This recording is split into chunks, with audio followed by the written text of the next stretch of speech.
Live from our 7 Tasmania studios, your nightly news with Peter Murphy begins now. Good evening, everyone. Police are searching for a 27-year-old Victorian man who hasn't been seen or heard from since a night out in Hobart over the weekend. For the latest on the missing persons case, our reporter Ruby Kamane joins us now. Good evening, Ruby. What's been the focus for police today? Pete, they've been concentrating their efforts here on Hobart's waterfront behind me for the missing man's last known location. Police sent in divers to scour the water surrounding Elizabeth Street Pier this morning. It's believed Jared Davies was seen walking in this direction in the early hours of Sunday morning. The 27-year-old had been with his father on Saturday night, but they separated. He went out to the observatory bar, but he hasn't been in contact with family since then. He was with his father. He then went out by himself that evening.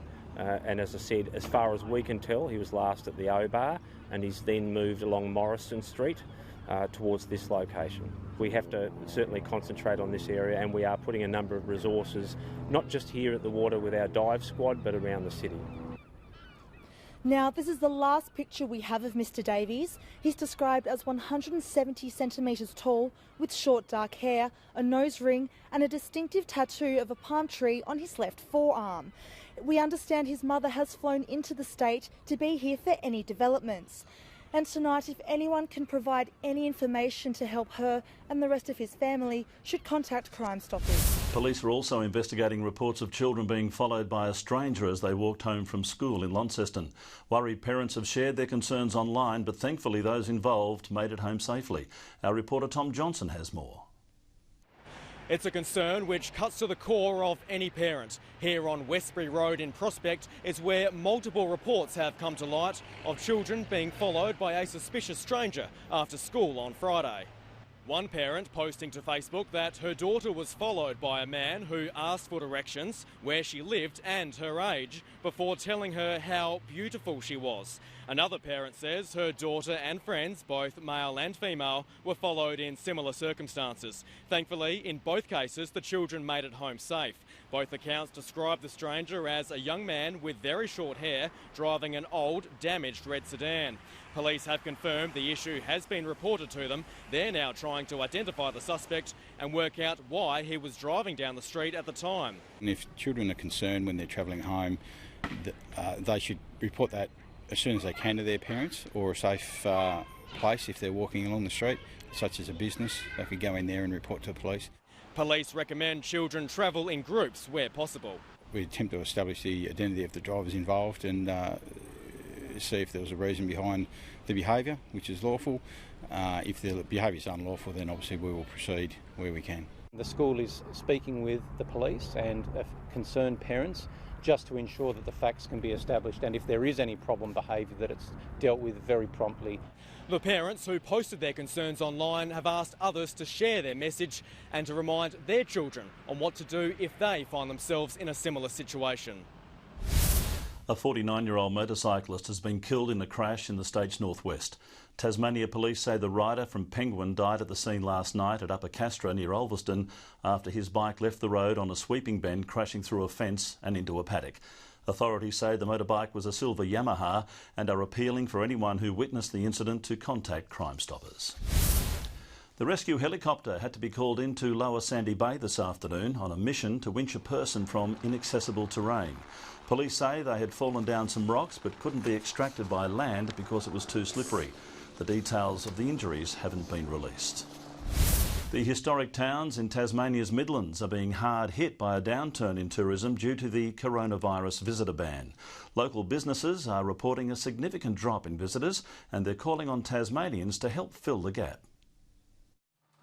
Lunchtime in February would usually see the courtyard of the Ross Village Bakery bustling with tourists.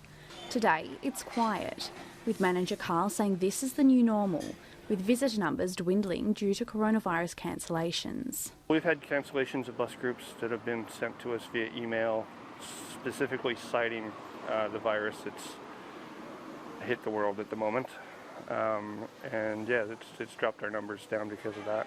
Other businesses are seeing similar impacts, with the Tasmanian Wool Centre just up the street also feeling the pinch. I know we're only in the 10th day of February, but already there's a 45% drop in visitor numbers to what we were experiencing last year. Trading-wise, our trading's down 60% on what it was this time last year. Amid the virus outbreak, there's no end in sight for a travel ban on most visitors from China. Locals like Carl are worried that this will have a significant long-term impact on business. That would certainly concern us, because it is the busy season for another month or so, and I think it's being jeopardised. Local businesses are urging Tasmanians to help plug the gap in visitor numbers by coming for a day trip or stopping in when travelling along the Midland Highway. Have a meal at the pub or at one of the bakeries, or if you're cold, come in and buy a jumper from us. There's all sorts of ways that you can be supporting your local communities. We need to maintain confidence, and from a tourism point of view, we're taking steps right now so that we can strongly re-engage as soon as things improve. This is a time where we need to pull together.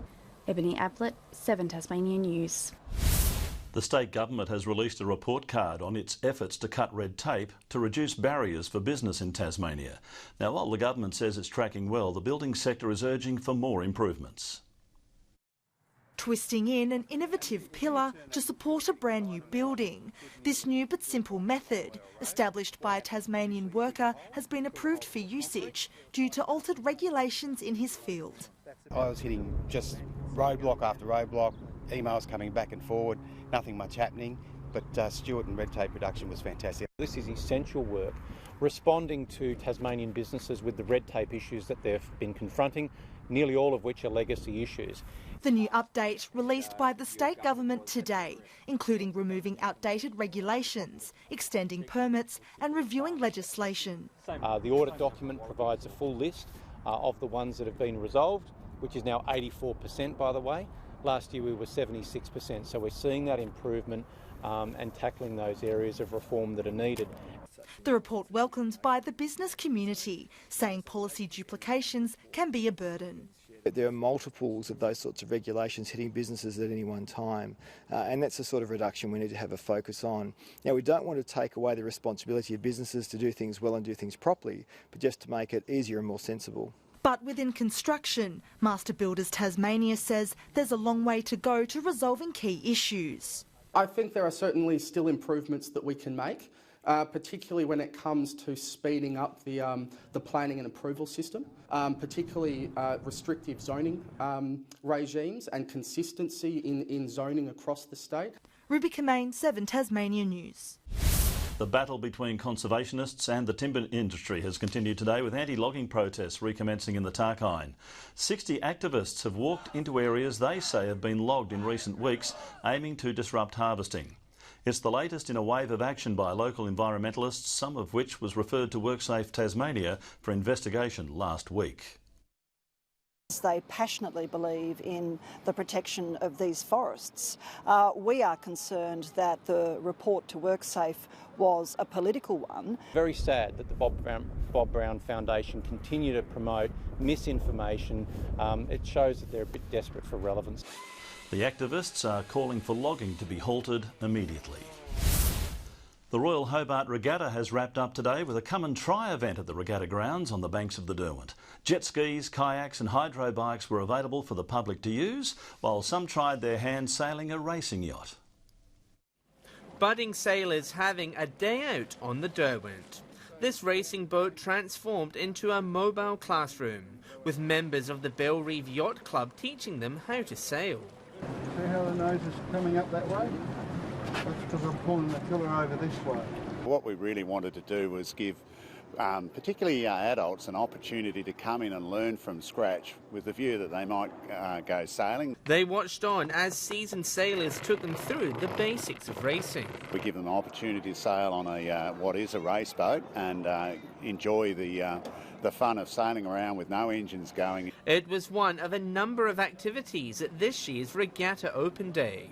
Crafts of all shapes and sizes were available to try. I just seem to love it. So to us, it's a really important thing, you know, and an opportunity for a lot of people to get on the water. The hydro bike was a popular choice for those looking for a sedate adventure. Kayaks and stand-up paddles also available for those looking for a challenge. Others, however, feeling the need for speed, hitting the water on jet skis. We do round Bruny Island, round Maria Island, off to Flinders Island. We don't want to be the people up and down the beach annoying everybody else, because that just gets boring really fast. Those in attendance keen for another opportunity to take part. It's a great idea and I would certainly love to do it again. I've never been on a jet ski before, and so it was really, really fun. I was surprised how fun it was. John Hunt, 7 Tasmania News. A generous 6-figure public donation has helped a Tasmanian charity add a much-needed asset to its operations. City Mission now has the keys to a new truck at their fingertips, which is set to dramatically slash the travel times to tend to those in need.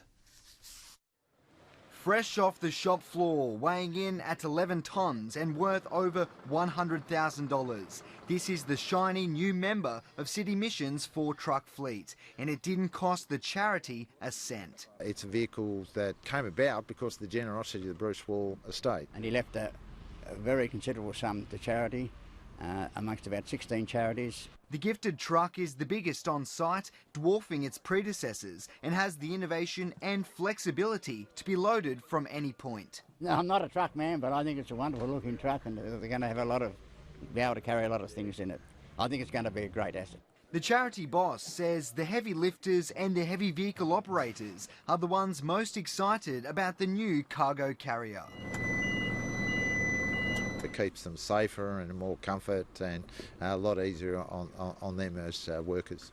The charity says the sheer size of this new truck will halve the amount of trips needed for its Moving with Mission program, which helps underprivileged people relocate in the north of the state. We move furniture and goods for people that are health card holders, so often this is a big expense for them. Garth Burley, 7 Tasmania News. Good evening. It was cloudy over the state today with patchy rain seen mostly about the northeast and east coast. Launceston and Devonport 23, 21 in Hobart and Burnie. Flinders Island, Smithton and Ouse all reaching a high of 22, 20 in St Helens and Friendly Beaches, Strawn 23. On the close-up, high-level cloud is seen moving across the state from the northeast. Further out, thunderstorms about southeast Queensland and eastern New South Wales, while clouds circulated over parts of Western Australia. Tomorrow shows a cold front crossing Tasmania during the day while a high pressure system moves into the Bight. Northeast to southeasterly winds 15 to 25 knots tomorrow, swells up to 1.5 metres in the west and south and up to 3.5 in the east. On to the warnings and a strong wind warning for northeastern coastal waters from the northern tip of Flinders Island to Wineglass Bay. A flood watch is current for the South Esk and northern east coastal waters. Tomorrow's forecast now: Hobart rain clearing at 23 in Adventure Bay, Tarraleah 22. In the north, Launceston a high of 28, rain easing about Devonport and Bridport. 24 in Burnie tomorrow, Strawn 23, rain easing in Marrawar. 23 in St Helens, Swansea 24 and early rain in Whitemark. The UV forecast mostly very high 10s across the state.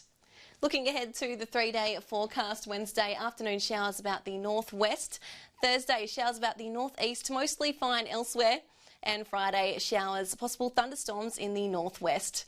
Capital cities a partly cloudy 33 at Perth tomorrow, Melbourne 26 and Sydney expecting a shower or two.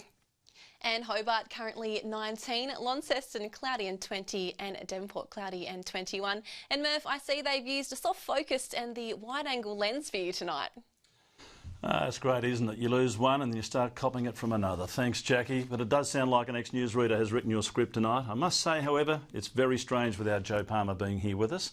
Rest assured my position in the chair is only temporary, and I'll be back later with updates, and I do hope you can join us tomorrow night. Bye for now.